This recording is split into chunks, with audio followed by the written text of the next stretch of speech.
రాజుల మొదటి గ్రంథము 20వ అధ్యాయము. రాజుల మొదటి గ్రంథము 20వ అధ్యాయము 28వ వచనాన్ని చదువుకుందామండి. అప్పుడు దైవజనుడైన ఒకడు వచ్చి ఇశ్రాయేలు రాజుతో ఇట్లనెను, యెహోవా సెలవిచ్చినదేమనగా, సిరియనులు యెహోవా కొండలకు దేవుడే గాని లోయలకు దేవుడు కాడని అనుకొందురు. అయితే నేను యెహోవానై ఉన్నానని మీరు తెలుసుకున్నట్లు ఈ గొప్ప సమూహమంతయు మీ చేతికి అప్పగించెదను. దేవుడి పరిశుద్ధమైన మాటలను మన వినికిడిలో పదిలపరిచి ఆశీర్వదించునుగాక. చాలా క్లుప్తంగా నేను ఈ మాటలు మీకు చెప్తాను, మీకు బాగా అర్థమయ్యేటట్లుగా. సిరియనుల రాజు, సిరియా అనగా అన్య క్రీస్తు ఎరగని రాజు. ఈ సిరియనుల రాజైన బెన్హదదు అనే వ్యక్తి షోమ్రోనైన ఇశ్రాయేలు ప్రజల మీదకి యుద్ధానికి వెళ్తాడు. ప్రతి సంవత్సరం యుద్ధంకి వెళ్ళిన ఆ షోమ్రోను ఇశ్రాయేలీల ప్రజలకు ఎప్పుడు కూడా యెహోవా వారి పక్షాన ఉన్నాడేమో, ఎప్పటికప్పుడు వారు విజయాన్ని చూస్తున్నారు. ఏనాడు కూడా సిరియన్లు గెలవలేకపోయే సమయాన్న ఒకరోజు ఈ సిరియన్లందరూ కూడా ఒక మీటింగ్ పెట్టుకున్నారు. ఆ మీటింగ్లో తేలిన పరమార్థం ఏంటంటే, మనం ఎప్పుడు చూసినా ఎత్తైన కొండల మీద నుంచి యుద్ధం చేస్తున్నాం, ఎత్తైన పర్వతాల మీద నుంచి మనం యుద్ధం చేస్తున్నాం. ఇశ్రాయేలీలేమో లోయలో ఉంటున్నారు గనక మనం వాళ్ళని ముట్టుకోలేకపోతున్నాం. ఈరోజుకి ఇశ్రాయేల్ మధ్య యుద్ధాలు మనం చూస్తూనే ఉన్నాం. చాలామంది అనుకునేది ఏంటి అంటే, ఇశ్రాయేలీలకి టెక్నాలజీ ఉందండి, అందుకనే ఎన్ని అణుబాంబులు వేసినా వారి దేశానికి రాకముందే గాలిలోనే పేల్చే వారికి సత్తు ఉంది, వారికున్న మేధస్సు ఈ ప్రపంచ దేశాలకు మరొకటి లేదు. కారణం ఏంటంటే వారు జ్ఞానులు అంటారు. కానీ బైబిల్ చెప్తున్న పరమార్థం ఏంటి అంటే, ఇశ్రాయేలీలు దేవుని ప్రజలు. నిర్గమాకాండంలో అంటాడు, ఇశ్రాయేలు నా జ్యేష్ఠ కుమారుడని. కాబట్టి దేవుని బిడ్డలు ఎక్కడుంటే అక్కడ తప్పకుండా దేవుడు ఉంటాడు, విజయము వెన్నంటే ఉంటుంది. దేవునికి మహిమ కలుగును గాక. అయితే ఈ సిరియన్లు అనుకున్నారంట, మనం మొదటి రాజుల గ్రంథం 20వ అధ్యాయము 23వ వచనంలో మీటింగ్ స్టార్ట్ చేశారు. వాళ్ళందరూ అనుకుంటున్నారంట, అయితే సిరియా రాజు సేవకులు అతనితో ఇలాగ మనవి చేసిరి, వారు దేవతలు కొండ దేవతలు గనుక వారు మనకంటే బలవంతులైరి. అయితే మనము మైదానమందు వారితో యుద్ధము చేసిన ఎడల నిశ్చయముగా వారిని గెలిచెదము. అరే బాబు, మనం ఇప్పటి నుంచి పైనుంచి యుద్ధం చేస్తున్నాం. వాళ్ళ దేవుడు ఎవరో తెలుసా? పర్వతాల దేవుడు. వాళ్ళ దేవుడు కొండల దేవుడు, వాడి దేవుడు పర్వతాల దేవుడు అనుకుంటూ మనం పైనుంచి యుద్ధం చేస్తున్నాం కాబట్టి ఓడిపోతున్నాం. ఇక నుంచి అలా కాదు, మనం కూడా మైదానానికి వెళ్దాం, మనం కూడా లోయల్లోనికి వెళ్దాం. ఎందుకో తెలుసా? నేను అనుకుంటున్నాను, వాళ్ళ దేవుడు కొండ దేవుడే కానీ, వాళ్ళ దేవుడు ప్రియులారా కొండలకే దేవుడు కానీ వారికి లోయలకి దేవుడు కాదురా అని వారు అనుకుంటున్నారు. ఎందుకంటే వాళ్ళకి చరిత్ర బాగా తెలుసు. ఏమంటే, నవాహు వాడ ఎక్కడ ఆగింది? అరారాతు పర్వతం మీద ఆగింది. దేవుడు ఎవరితో మాట్లాడాలన్నా పూర్వపు దినాల్లో అంతెందుకు అబ్రహామును తీసుకొని, నీ కుమారుడైన ఒక్కగానొక్క కుమారుడైన ఇస్సాకును తీసుకొని నీవు మొరియా పర్వతం మీదకి రా అని చెప్పాడు. అలాగే మోషేతో కూడా నువ్వు సీనాయి పర్వతానికి రా లేదా కొండకి రా అని అన్నాడు. అంటే బైబిల్ గ్రంథంలో చరిత్ర ఎప్పుడు చూసినా దేవుడు కొండలు ఎక్కించడం, దేవుడు పర్వతాలను ఎక్కించడం మనం చూస్తూ ఉంటాం.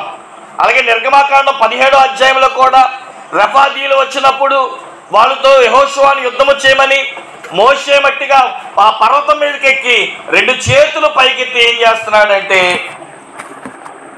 ప్రార్థన చేస్తున్నాడు.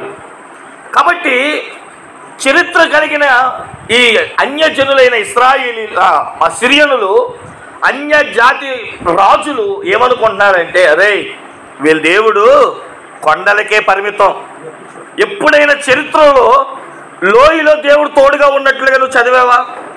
లోయలో దేవుడు ఇలా సహాయం చేశాడని చదివావా? ఇంకో మాట చెప్పంటావా? లోయల్లో ఎప్పుడు కూడా దేవుని మీద తిరుగుబాటే కనబడుతుంది. లోయల్లో కూడా ఎప్పుడు చూసినా దేవునికి విరుద్ధమైన కార్యాలే చూస్తాం. కానీ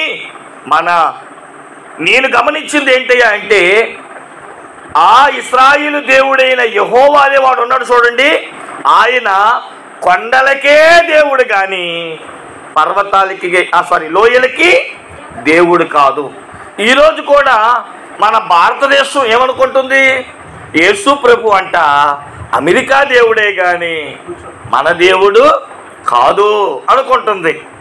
మన జీవితాల్లో కూడా దేవుని గురించిన అనుభవాలు, దేవుని గురించిన సంఘటనలు చాలా వరకు జ్ఞానము అపరిమితం లేకపోవడము, తెలుసుకోవాలి అన్న అనుభవం లేకపోవడం వల్ల దేవుణ్ణి మనం గుర్తించలేకపోతున్నాం. పిల్లలు గమనించండి, అంతెందుకు యేసుక్రీస్తు ప్రభువారు కూడా ఎక్కడైనా లోయలో సేవ చేసినట్లుగా మనం విన్నామా? ఎప్పుడు చూసినా కొండ మీద ప్రసంగాలు లేదా కొండ మీద ధన్యతలు, ఇంకా చూసిన వారి మీద ప్రియులారా ఒలీవల కొండ అని కొండలకే ఎక్కువ మనం చరిత్ర ఎక్కువ చెప్పుకుంటూ ఉంటుంది. లోయల విషయంలో చాలా తక్కువగా ఉంటుంది. అందుకని ఇక్కడ చదవబడిన ఈ రాజే కానివ్వండి, ఈ లోకమే కానివ్వండి, యేసుక్రీస్తు ప్రభువారు పలానా వాడికే దేవుడు, పలానా కులం వారికే దేవుడు, పలానా దేశం వారికే దేవుడు, పలానా వారికే దేవుడు అని పరిమితం చేసేసింది. ఈ రాత్రి నేను చెప్పొచ్చే మాట ఏంటంటే, అసలు యేసుక్రీస్తు ప్రభువారు ఎవరు అని అంటే, ఇక్కడ ప్రియులారా మనం చదువుకున్న మూలవాక్యములో యెహోవా కొండలకే దేవుడు కాదు కానీ ఆయన లోయలకు కూడా చెప్పాలి ఎవరంటండి? దేవుడే. మళ్ళీ మనం చెప్దాం, దేవుడు ఇశ్రాయేలీయులకే దేవుడు కాదు, మనకు కూడా దేవుడే. మనందరికీ అపోస్తుల కార్యం 10వ అధ్యాయం బాగా తెలుసు. తీయక్కర్లేదు, నా వైపు చూడండి. కొర్నేలి అనే ఒక అన్య వ్యక్తి ఉంటాడు. అతడు ఇటలీ ప్రాంతంలో మహా గొప్ప యోధుడు. ఆయనకున్న బలం, ఆయనకున్న సైన్యం, ఆయన ఒక పెద్ద అధ్యక్షుడు కూడా. అతడు ప్రార్థనా పరుడంట, అలాగే ధర్మ కార్యాలు చేయడంలో కూడా నిష్ఠ. అతడు ప్రార్థన చేసేవాడని కుటుంబంతో మనం బైబిల్లో చదువుకున్నాం. ఒక పర్యాయము ఆ వ్యక్తి దగ్గరికి దేవుడు వచ్చి లేదా దర్శనము దూత ద్వారా వచ్చి, పక్కనే ఉన్న పట్టణంలో పేతురు అని ఆయన ఉంటాడు, వెళ్ళి పిలిపించుకోండి, దేవుని గురించి చెప్పించుకోండి అని చెప్పినప్పుడు పిల్లలు ఆలోచన చేయండి, ఇద్దరు పనివారిని పంపించి పేతురు మహాశయుడిని రప్పించడానికి ప్రయత్నిస్తారు. కానీ పేతురు మనసులో ఏముందో తెలుసా? యేసుక్రీస్తు ప్రభువారు అందరికీ దేవుడు కాదు, కేవలం ఇశ్రాయేలీయులకే దేవుడు కనుక మనం ఎక్కడికి ఇశ్రాయేలీయులకి తప్ప ఇంకెవ్వడికి బోధించకూడదు అనుకుని ఆలోచన ఉన్నవాడు కనుక అక్కడ దేవుడు ప్రియులారా ఒక దర్శనాన్ని చూపిస్తాడు. 4 చెంగుల దుప్పటి. ఆ దుప్పటి అతడు దర్శనంలో చూసినప్పుడు చతుష్పాది జంతువులు ఉండడం, దాన్ని తినమన్నప్పుడు ఇవి నిషేధించబడి ప్రభువా నేను తినను అంటే దేవుడు దేనిని నిషేధించలేదని చెప్పడం. అపోస్తుల కార్యం 10వ అధ్యాయం 36-38 వచనాల్లో పేతురు మహాశయుడికి దేవుడు ఉద్దేశం ఎరిగి ఒక గొప్ప స్టేట్మెంట్ ఇచ్చాడండి. ఆ స్టేట్మెంట్ ఏంటో తెలుసా? యేసుక్రీస్తు అందరికీ ప్రభు. ఒకసారి 2 చేతుల పైకి దేవునికి స్తోత్రం చెప్పండి. హల్లెలూయా. దేవుడు మనుషుల్లోనే భేదం చూపించట్లేదు, కులములో భేదం చూపించట్లేదు, వ్యక్తిగత అనుభవంలో భేదం చూపించట్లేదు. కానీ లోకం అనుకుంటుంది, ఆ రోజు మనం చదువుకున్న మూలవాక్యం చెప్తుంది, యేసుక్రీస్తు వారంట లేదా దేవాది దేవుడు అంట కొండలకే దేవుడు రా, ఆయన లోయలకి దేవుడు కాదు అనుకుంటుందంట. నేనంటాను, కీర్తనకారుడు అంటాడు కదా 34వ కీర్తన, యెహోవా అంటే ఏం చేయాలి? రుచి చూచి తెలుసుకోవాలి. నేను బైబిల్ గ్రంథంలో ఆలోచించి అసలు లోయను దేవుడు ఎందుకు పట్టించుకోలేదు? ఒకవేళ నిజంగా చరిత్రలో దేవుడు లోయలను నిర్లక్ష్యపరిచాడా? లోయ యొక్క అనుభవం ఏంటి? దేవుడు ఆ లోయలను దేవుడిగా ఎలా మారాడు అనే కొద్ది విషయాలు నేను చెప్తూ ఉంటాను. మళ్ళీ చెప్తున్నాను ప్రియులారా, యేసుక్రీస్తు ప్రభువారు కేవలం పలానా కులం వారికి దేవుడు, పలానా జాతి వారికి దేవుడు అన్నది ఒకప్పుడు ఉండేదేమో. కానీ ప్రభువైన యేసుక్రీస్తు వారు జన్మించి ఏమంటే పేతురు మహాశయుడు ద్వారా కొర్నేలి యొక్క జీవితంలో ఒక గొప్ప స్టేట్మెంట్ రుజువుపరిచాడు. అదేంటంటే ఆయన అందరికీ ప్రభువు అని. సరే, ఈ పూట బైబిల్ గ్రంథంలో ప్రియులారా ఆయన లోయలకు కూడా దేవుడే అంటున్నాడు కదా. ఈరోజు ఒకవేళ లోయ అనుభవంలో నువ్వు ఉన్నావేమో, ఆయన నేను నీకు కూడా దేవుణ్ణే, పెదపాడు మండలానికి దేవుణ్ణి కాదు, లేదంటే ప్రియులారా నాయుడుగూడెం వాళ్ళకి దేవుణ్ణి కాదు, దూర ప్రాంతమైన సుదీర్ఘ మూల ప్రాంతమైన నేను పునుకుల్లోకి కూడా ఎవరు చెప్పండి, నిజమేనా? కాదండి ప్రభావు, దేవుడు ఎప్పుడు వాళ్ళే దీవిస్తున్నాడు కానీ నన్ను దీవించట్లేదు అంటారా? నీ మనసులో కూడా ఒకవేళ దేవుడు పక్షపాతేమో అనుకుంటున్నావేమో. ఈ మాటలు వింటూ దేవుడు కూడా స్వార్థం ఉందండి, ఎందుకంటే బాగున్న వాళ్ళే దీవిస్తున్నాడు కానీ నన్ను ఎందుకు దీవిస్తాడండి అనే ఆలోచనతో ఒకవేళ ఉన్నావేమో.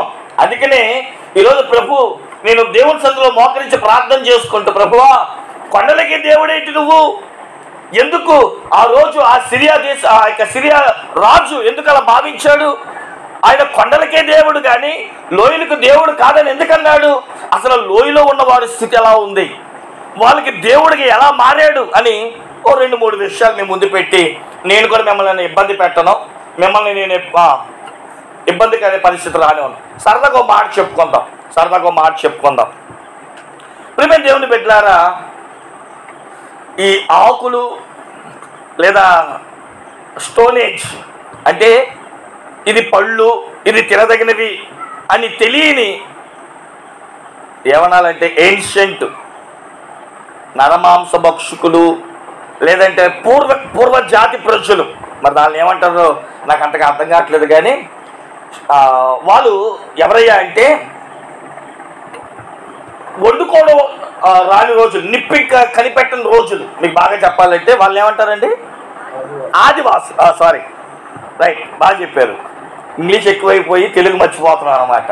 రైట్, ఆదివాసులు మీ అందరికీ తెలుసు కదా, వెళ్తూ ఉంటారు ఆ జాంకాయ కోసుకొని ఇది నవిలి ఓహో ఇది తినొచ్చురా అంటారు. దాని పేరేంటో తెలియదు వాళ్ళకి చెట్టుకాయ కోసుకోవడం, తినడం, రుచిగా ఉంటే తినొచ్చు, రుచి లేకపోతే తినకూడదు, చేదుగా ఉందిరా ఇది తినడానికి పనిచేయదు అనుకుంటారు. అలాగే వారంట వెళ్తూ ఉండగా ఒక కొబ్బరికాయ తగిలిందంట వాళ్ళకి. చెప్పండి ఏం తగిలింది? ఒక కొబ్బరి చెట్టు దగ్గరికి వచ్చారు. ఆ ఆకుల మధ్యలో కొబ్బరికాయ కనబడితే ఇదేంటా అని చెప్పి ఎప్పుడు తినలేదు, చూడలేదు వాళ్ళు. ఆ కొబ్బరికాయ ఒలుచుకున్నాడంట ఒక ఆయన. కిందకి దిగి దాన్ని గట్టిగా కొరకడం మొదలెట్టాడు. ఏమిటి పైది ఎలా ఉంటుంది చెప్పండి? చాలా రుచిగా ఉంటుంది కదా కొబ్బరికాయ పైన. దాన్ని ఏమంటారు, నేను అన్నీ మర్చిపోయాను, పీస్ కన్నా ఇంకేదో ఉంటుంది, తొక్క ముందు తొక్క ఉంటుంది పచ్చగా.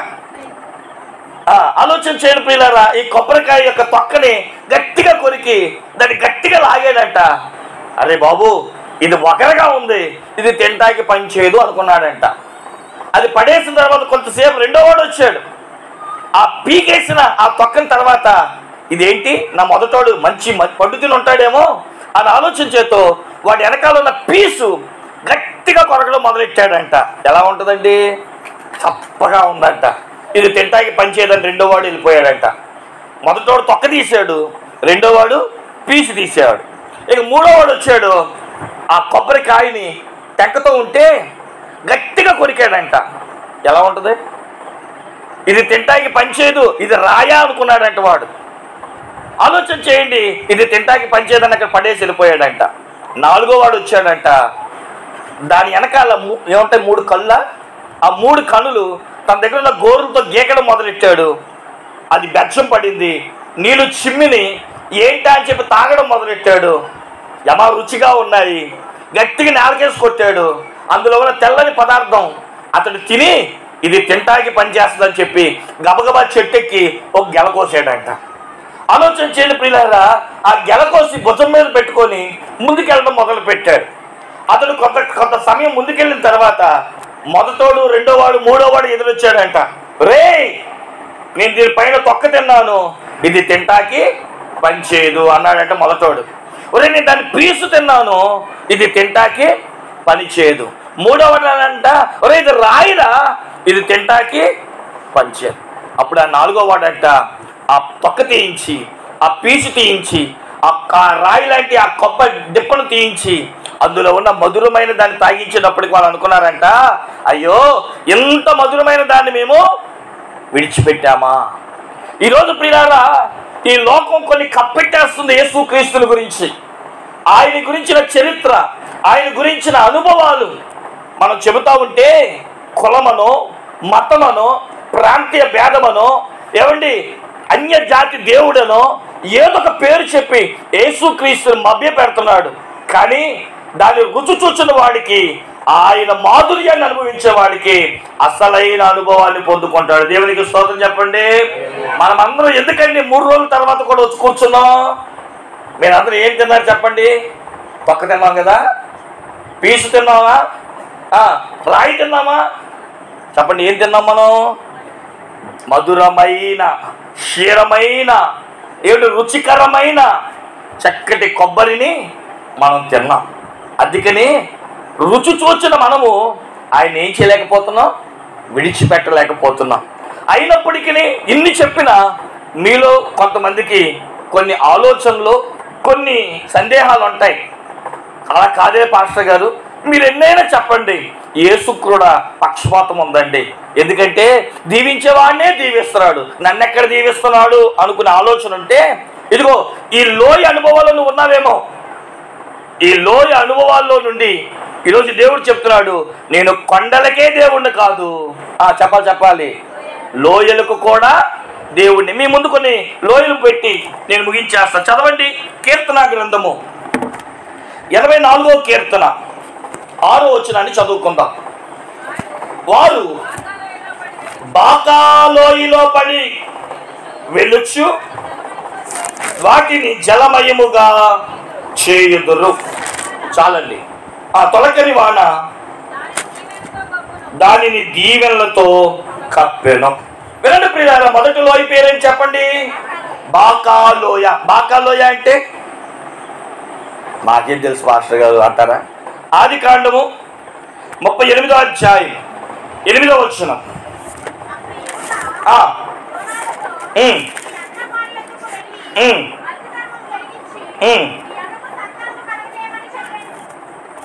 ఆది కాండము 35:8 వచనం అమ్మ. రిబ్కా దాది అయిన దెబోరా చనిపోయి బేతేలునకు దిగువనున్న సింధూర వృక్షము కింద పాతి పెట్టబడిను. దానికి అల్లోను బాకూత్ అని పేరు పెట్టబడును. అంటే రాను బాకూత్ కాస్త బాకాగా మారింది. దానికి 2 అని పెట్టి కింద చూడండి ఏమని చెప్పారు? ఏడుపు చెట్టు. అంటే బాకాలోయలో కొన్ని చెట్లు ఉన్నాయి. ఆ చెట్లను దేనితో పోల్చారు అని అంటే ఏడుపు చెట్టు అని పోల్చారు. వినండి నా వైపు, ప్రియులారా ఆలోచన చేయండి. లోయ అని అనగానే ప్రియులారా, కొంతమంది బాటసారులు కూడా అక్కడ కూడా కొన్ని ఊర్లు ఉన్నాయి. కొంతమంది బాటసారులు ఆ లోయ గుండా వెళ్తూ ఉంటే చూడండి, కొన్ని చెట్లు నీళ్ళు ఎక్కువగా తాగుతూ ఉంటాయి. ఈ తాగిన తరువాత ఆ ఆకుల మీద కొన్ని చమ్మదనాన్ని విడిచిపెడుతూ ఉంటాయి. ఉదాహరణగా ఈ చెట్లకు ఉన్న ప్రత్యేకత ఏంటయ్యా అంటే, ఆకుల పైన రెమ్మల పైన నీరు యొక్క తేమ చెమ్మ దాని మీద కలిగి ఉంటుంది. మీకు ఇంకా బాగా చెప్తాను. మనం వర్షాలు వచ్చిన తర్వాత ఒక్కోసారి చెట్లు బాగా ఓపండి, ఏమొస్తుంది? నీళ్ళు పడుతూ ఉంటాయి. అంటే అర్థం ఏంటయ్యా అంటే, ఆకాశం నుండి పడిన నీళ్లు దాని మీద పడ్డాయి కనుక, వర్షం పడింది కనుక దాన్ని ఓపగానే ఏం జరిగింది? నీళ్లు పడి ఆ నీరు యొక్క ఓహో దీని మీద వర్షం పడింది అని మనం చెప్పుకుంటాం. కానీ ఇది ఇతర దేశాలు కాబట్టి ఈ చెట్టుకున్న లక్షణం ఏంటో తెలుసా? ఆ పక్కనున్న నీళ్లు, ఆ పక్కనున్న తేమ బాగా లాక్కొని ఆ చెట్లు పైన ఒక తేమలాగా ఉంటాయి. ఉదాహరణగా మనం వెళ్తూ ఆ చెట్టుని కనుక ఒక కొమ్ము ఊపినా, ఒక ఆకు ఊపినా వెంటనే ప్రియులారా లీటర్ నుంచి 2 లీటర్ల వరకు నీళ్లు డబడబా డబడబా అనేది మనుషుల మీద పడుతూ ఉంటుంది. దానికి మనం ఏం చెప్పేవాళ్ళంటే, ఒరే ఇది నీళ్లు చెట్టురా అనేవారు. పూర్వ దినాలు ఈ బాకాలో ఏమని పిలిచేవారంటే, అక్కడ ఉన్న చెట్లను రే ఇవి ఏడ్చే చెట్లు రా అనేవారు. ఎందుకు ఈ మాటలు చెప్తున్నానంటే, ఒకప్పుడు బాకాలో యొక్క అనుభవం ఏంటంటే ఏడుపు. ఈరోజు కూడా క్రైస్తవ జీవితంలో దేవుణ్ణి ఎందుకు మనం అపార్థంగా చేసుకుంటున్నామంటే, ఎప్పుడు చూసినా మన జీవితాల్లో కన్నీళ్ళే. కొంతమంది తమకున్న బాధలు వ్యక్తపరుస్తూ బయటికి ఏడుస్తారు. కానీ కొంతమంది ప్రియులారా బయటికి చెప్పలేక, లోపల కక్కుకోలేక చీకటి ప్రాంతానికి వెళ్ళి బోరుని ఏడుస్తారు.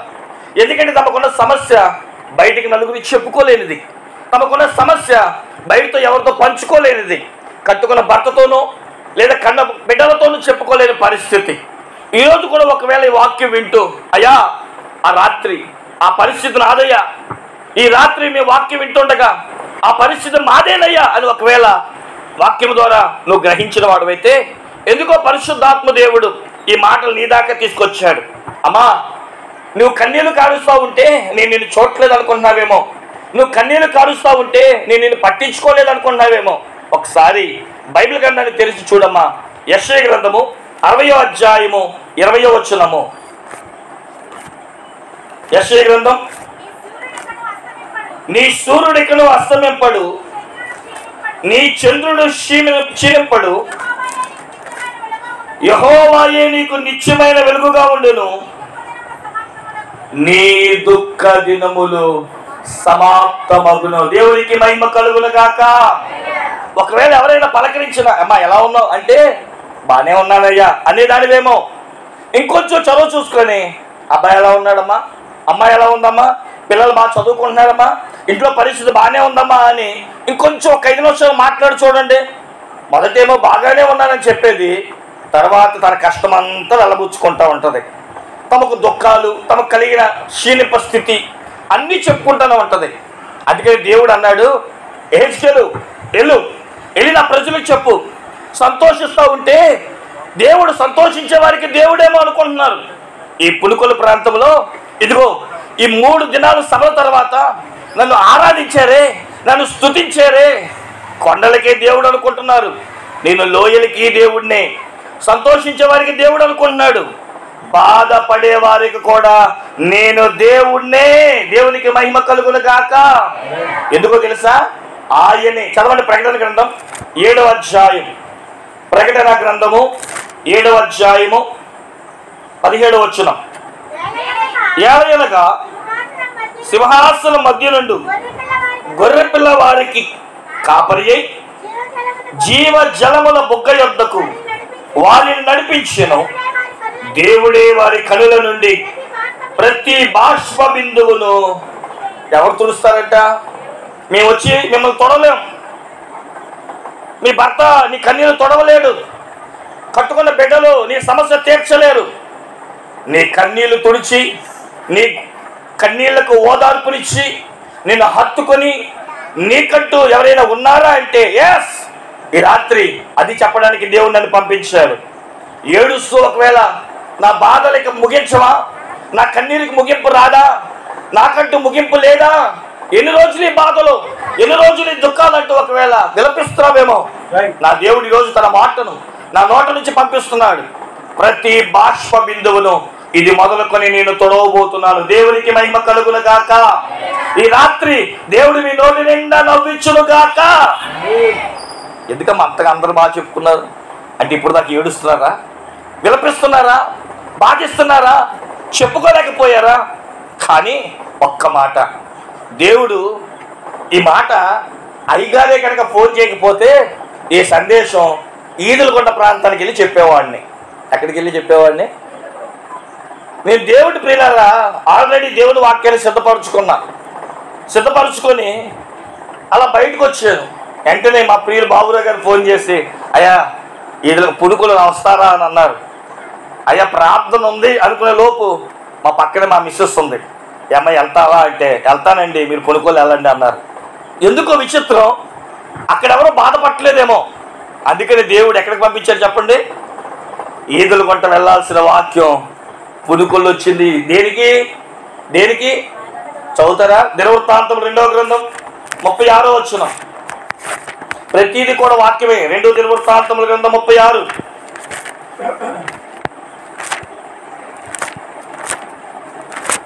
15.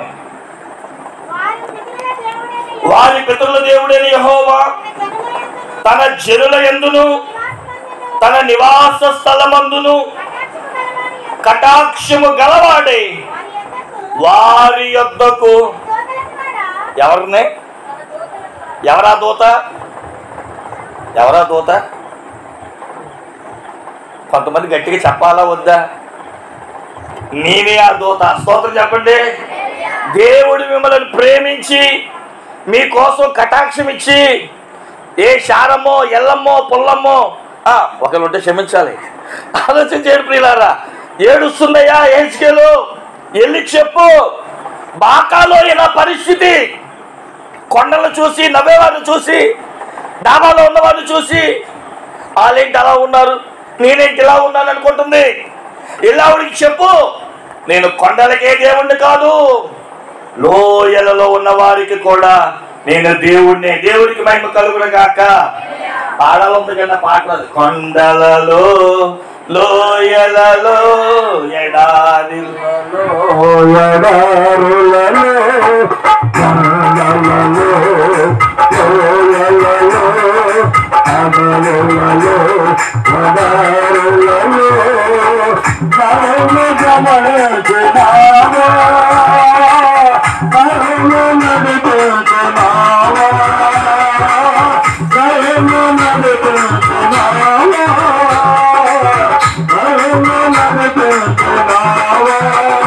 యేసయ్యా యేసయ్యా యేసయ్యా యేసయ్యా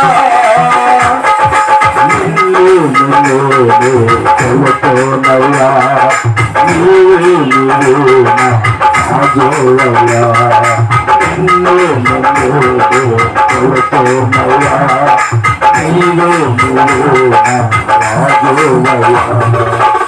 దేవునికి మహిమ కలుగును గాక. నేను ప్రసంగాలు పిచ్చోడినే తప్ప పాటలు పిచ్చోడి కాదు. ఒక్క పాట గుర్తోడు. దేవునికి మహిమ కలుగును గాక. చాలా సంతోషం ప్రియులారా. కాబట్టి ఒకవేళ ఎవరైనా ఇక్కడ కూర్చున్న వాళ్ళు అయ్యా బాకాలోయ అంటున్నావా, ఎండిపోయిందంట బాకాలోయ. దేవుడు దాన్ని అంట జలమయముగాను దీవెనలుగాను నా దేవుడు మార్చాడంట. దేవునికి స్తోత్రం చెప్పండి. ఈ రోజు నుంచి ఒక నీటి బొగ్గ నీ కొరకు లేచును గాక, నీ కన్నీళ్లు తుడుచును గాక, నీ దప్పిక తీర్చును గాక. నీకంటూ ఒక నీటి బొగ్గ పుట్టబోతుంది. ఆ నీటి బొగ్గ నీ దాహాన్ని నీ దప్పిక తీర్చి నిన్ను జలమయముగా మారుస్తుంది. విచిత్రం ఏంటో తెలుసా? ఇశ్రాయేలీయులు 430 సంవత్సరాలు ఏడ్చారంట. ఆ 430 సంవత్సరాల తర్వాత చూచిన దేవుడు ఒక కుమారుని పంపించాడు. ఆయన పేరు మోషే. మోషే అంటే మో అనగా కన్నీళ్ళు, షే అంటే పుత్రుడు. కన్నీళ్లలో నుంచి దేవుడు ఒక పుత్రుడు తీశాడంట. ఆయనే మోషే. ఏమండి, 430 సంవత్సరాలు ఇశ్రాయేలు ప్రజలకు కన్నీళ్ళే చూసిన దేవుడు ఈ పునుకుల్లో ఉన్న నీ కన్నీళ్ళు చూడాలనుకున్నావా? నీ బాధను తీర్చలేదనుకున్నావా? కానీ విచిత్రం ఏంటో తెలుసా? ఇశ్రాయేలు ప్రజలు నమ్మనట్లుగా నువ్వు కూడా నమ్మట్లేదేమో. అందుకనే నీ ఎదుట నీ దేవుడున్నా, నీ నోట నవ్వు పెడుతున్నా, అదేదో నీవు ఆశ్వాస్పదం అనుకుంటున్నావు. కానీ ఎందుకో దేవుడు తన దూతను పంపించి చెప్తున్నాడు, ఈ రోజు నుంచి బాకాలోయ జలమయముగా దేవుడు దీవించునుగాక. ఇక రెండో మాట దగ్గరికి వద్దాం ప్రియులారా.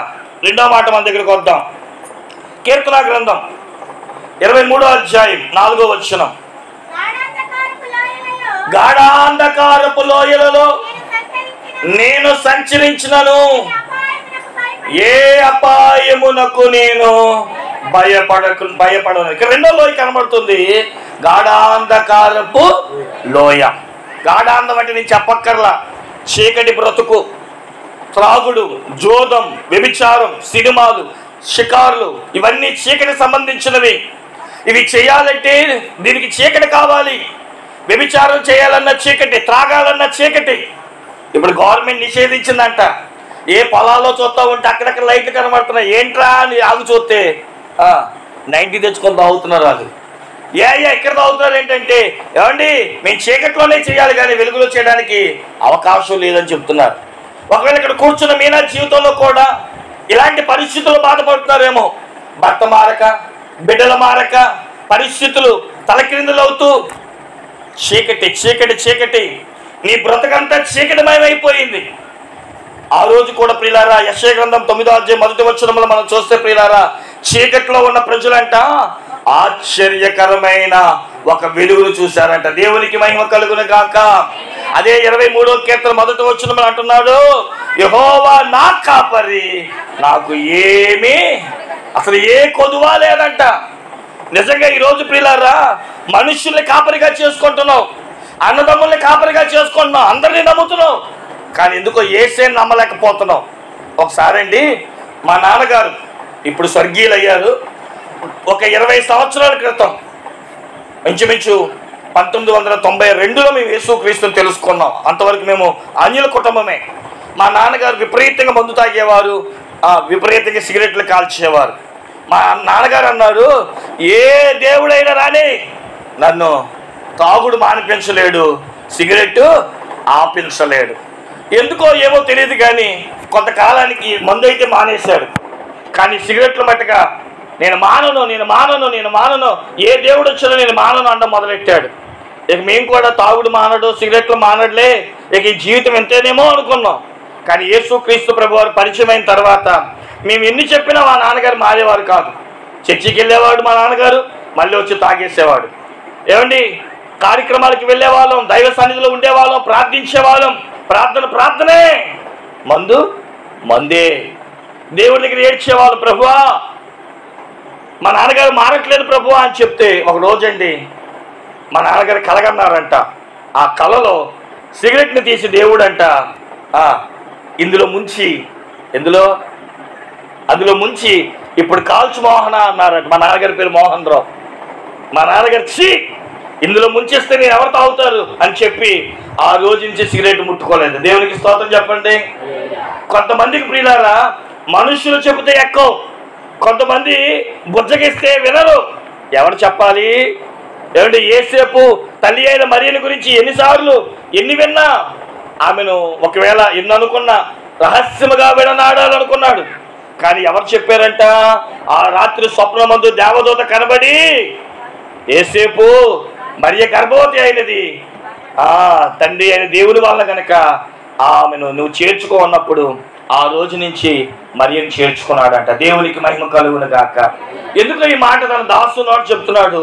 ఈ రోజు నుంచి ఒకవేళ ఎవరైనా ఇక్కడ కూర్చొని దేవుని మందిరమే, తాగుడే, సిగరెటే, ప్యాకెటే, సీరియలే, మిమ్మల్ని కూడా వదిలిపెట్టనమ్మా, సీరియలే, టీవీయే, బూతులే, భర్త జోబిలోంచి డబ్బులు తీయడమే అనుకుంటూ ఒకవేళ ఉన్నావేమో.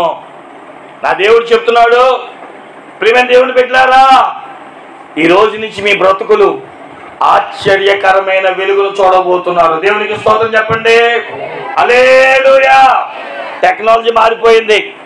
ఈరోజు భర్తే సంపాదించక్కర్లా, భార్యలు కూడా సంపాదించేవారుగా మారిపోయారు. దేవునికి స్తోత్రం చెప్పండి. అలాగని చెప్పి ఇదిగో అయ్యగారు చెప్పారు, రేపు పొద్దు నుంచి నేను కూడా పనికి వెళ్తాను, లేదా నేను కూడా షాప్ పెట్టేస్తాను అనమాకండి. టెక్నాలజీ పెరిగింది, అర్థం చేసుకోండి అంతే. కాబట్టి గమనించండి ప్రియులారా, గాఢాంధకారపు లోయ అనేది చీకటి, గాఢాంధము అనగా భయంకరమైన కటిక చీకటి అన్నారు. It's a valley of death. గాఢాంధం అనేది ఒక మరణానికి పోల్చారండి. ఈరోజు ఒకవేళ త్రాగుడు వల్ల ఇబ్బంది పడుతూ, అనారోగ్యాలతో బాధపడుతూ, నొప్పులతో బాధపడుతూ, అనారోగ్య పరిస్థితుల్లో బాధపడ్డావేమో, నా దేవుడు నీకు కాపరిగా మారి ఆయన నీకు ఒక గొర్రెని ఎలాగైతే కాచి సంరక్షించే బాధ్యత గొర్రెల కాపరి తీసుకుంటాడు, నా దేవుడికి నుంచి నీ కుటుంబ భారాన్ని తన భుజ స్కంధాల మీద వేసుకోబోతున్నాడు. మా త్రాగుతున్న నీ భర్తకి నుంచి త్రాగుడు మానివేయును గాక. అంత గట్టిగా చెప్పాడు. సినిమాలు చూస్తున్న నీ భార్య సినిమాలు ఆపేయును గాక. నీకు భార్య ఎక్కడ ఉంది? రైట్. కాబట్టి గమనించండి ప్రియులారా, చెడు వ్యసనాల్లో, చీకటి పరిస్థితిలో ఉన్న ప్రతి ఒక్క జీవితంలో నా దేవుడు గాఢాంధకారపు చీకటిలో ఆయన వెలుగుగా మారి నా బ్రతుకులకు ఒక వెలుగునిస్తాను, ఒక కాపరిగా ఉంటాను, ఒక తల్లిగా, ఒక తండ్రిగా, ఒక భర్తగా, ఒక కర్తగా నీకు తోడుగా ఉంటానని, ఈ గాఢాంధకారపు లోయలో యెహోవా నీ పక్షమై ఉండబోతున్నాడని, నీకు కాపరిగా ఉండబోతున్నాడని, ఒక గొర్రెకు కాపరి ఎంత అవసరమో నీకు నాకు మన దేవుడు అంతే అవసరం గనక ఆయనే నీ పక్షమున నిలబడి నీ పట్ల గొప్ప కార్యాలు చేయడానికి ఇష్టపడుతున్నాడు. దేవునికి మహిమ కలుగును గాక. ఇక మూడవ చూద్దాం ప్రియులారా. ఈ మాట చెప్పి నేను ముగించేస్తాను. ఇది కూడా 2 నిమిషాలు ముగించేసి, ఎందుకంటే సాక్ష్యం కూడా ఒకటి ఉంది కనుక దాన్ని కూడా చూద్దాం. యెహెజ్కేలు గ్రంథం 37వ అధ్యాయం మొదటి 2 వచనాలు. వచ్చెను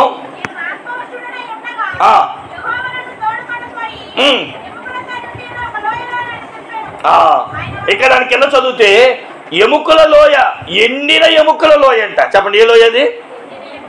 ఎముకల లోయ అంటేనే ఎండిపోయి ఉంటుంది, కానీ అక్కడ బైబిల్ ఇంకా నొక్కి చెప్తుంది ఎండిపోయిన ఎముకల లోయ. ఎండిపోయింది పూర్తిగా, ఎక్కడ చెమ్మ లేదు, ఎక్కడ పచ్చదనం లేదు. బైబిల్ చెప్తుంది ఎండిపోయానయ్యా నేను. ఒక్కొక్కసారి అండి ఎక్కడికి వెళ్ళినా ఒక్కొక్క తల్లి చెప్తూ ఉంటుంది, అయ్యా మారడయ్యా, జరగదయ్యా. ఎందుకంటే నేను ఎన్నో ప్రార్థనలు చేశానయ్యా, ఎన్నో ప్రార్థనలు చేశానయ్యా, ఇక నా వల్ల చేసి అలసిపోయినయ్యా, ఇక దేవుడు కూడా మార్చలేడయ్యా అంటారు కొన్నిసార్లు. ఎందుకంటే వారు చేసిన పని, వారు చేసిన కార్యాలు, ఉపవాసాలు ఆవిడికి ఎలా అనిపించిందంటే ఎండిపోయినట్లుగా అనిపించిందంట. ఎండిపోయిన స్థితికి చేర్చబడినట్లుగా అనిపించిందంట. యోబు గ్రంథము 12వ అధ్యాయంలో ఒక మాట ఉంటుందండి. ఆ మాట చదివి నేను ముగించేస్తాను.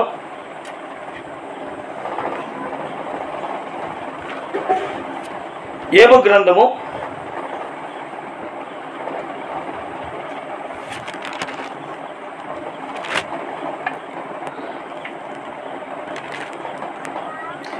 14వ అధ్యాయం 14వ అధ్యాయం 7, 8, 9 వచనాలు. వృక్షము నరకబడిన ఎడల కలదు,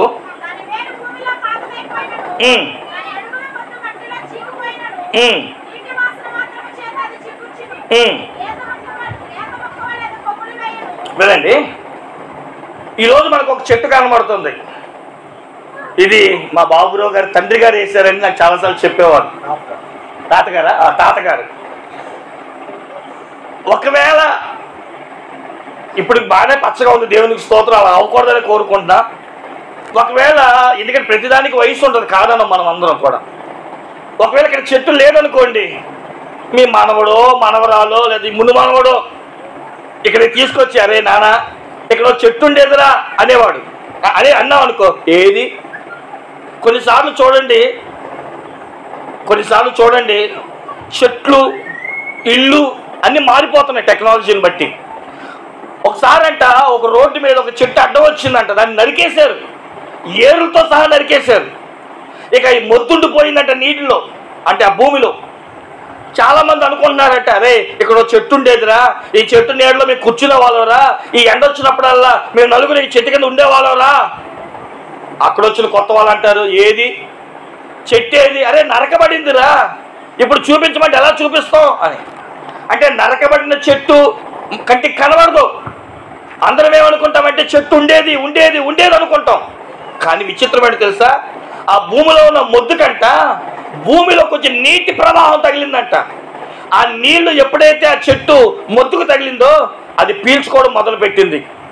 ఇక్కడ చెట్టు ఉండేదిరా అని చెప్పుకున్న స్థితిలో నుంచి ఒక మొక్క, లేత మొక్క లేదా లేత చిగురు రెమ్మలు గాను కొమ్మలు గాను ఎదగడం మొదలెట్టిందంట. అది చూడగానే ఏమంటాడు ఇప్పుడు, ఓ నిజమే తాతయ్య, ఇక్కడ చెట్టు ఉండేది, అది నరకబడింది కాబోలు, అందుకనే చిగురు వచ్చింది. నిజమే కదా?